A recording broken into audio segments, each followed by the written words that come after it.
who, as an educator or a parent or just member of a community with a child in it, has had a conversation that is challenging? And you're like, how do I continue this conversation? Yes.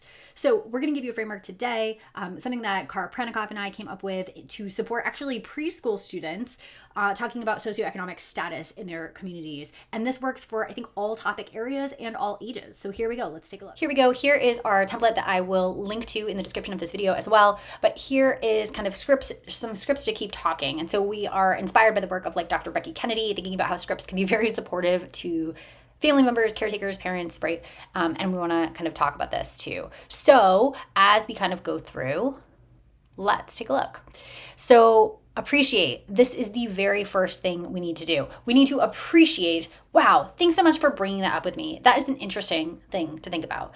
That is one way you could say that. You could appreciate in a lot of different ways. Wow, love this question, right? However it is, for the student in front of you, the child in front of you, however they're going to respond. Appreciate, gratitude of the question. Then we get curious. We ask a question right back. What are you thinking about? What are you wondering? What's making you think about that? How are you feeling about that? And you know your kiddos, like some kid is going to gravitate toward the feeling question. Some kid's going to gravitate toward the thinking and cerebral kind of being in your head question, right? And some students might struggle with this question, right? Some students might actually shut down and not give an answer here.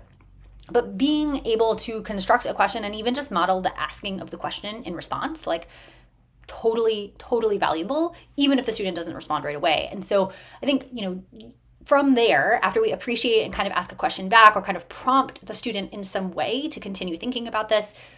And also, I'm talking about a one-on-one student-teacher interaction, but it could also be teacher to whole class interaction, right? One student asks a question. Now we're involving all students or a student group in this conversation.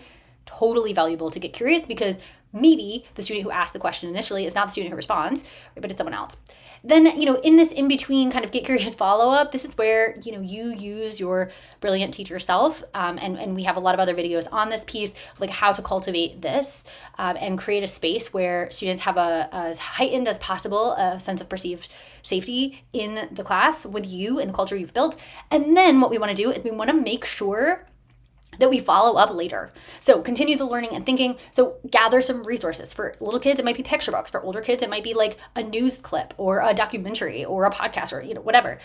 Take action, invite people to do something about an injustice they see or a hard conversation they bring up. Like, how can they learn more? How can we do something together as a class? And then check in a few days later. And like, you could even design a specific Socratic seminar or circle discussion around this topic.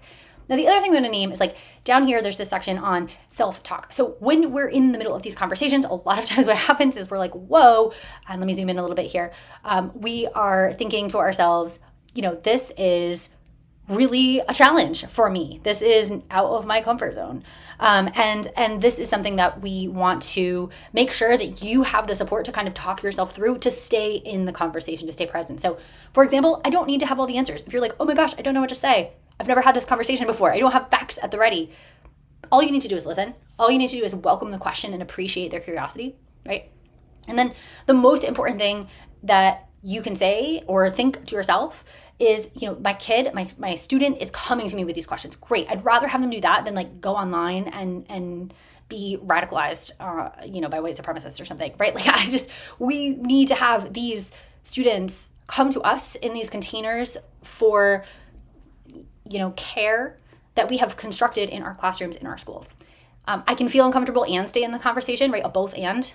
Just because I'm uncomfortable does not mean I can also just be present. It's okay if I'm having big emotions. They're totally normal. It's great to model that for students as well. And we can like process more later. So if we're like, I got to button up the emotional part because that'll just kind of cascade over all the things. Like, okay, I have emotions and I can process this later. I have a person, a go-to partner or colleague or friend that I can bring this up with later and process more fully. Let's like button it up for the moment as much as I can to just get through this conversation. And then I am going to make sure I take care of myself and my wellness to do that later. Picture this works at all ages, all topics. Appreciate the question. Get curious yourself, ask a question in response, and then follow up later. We can't just have these conversations as a one and done. They are a continuous conversation across time. Do the self-talk, use the scripts if they're helpful, make your own scripts if they're helpful. You've got this.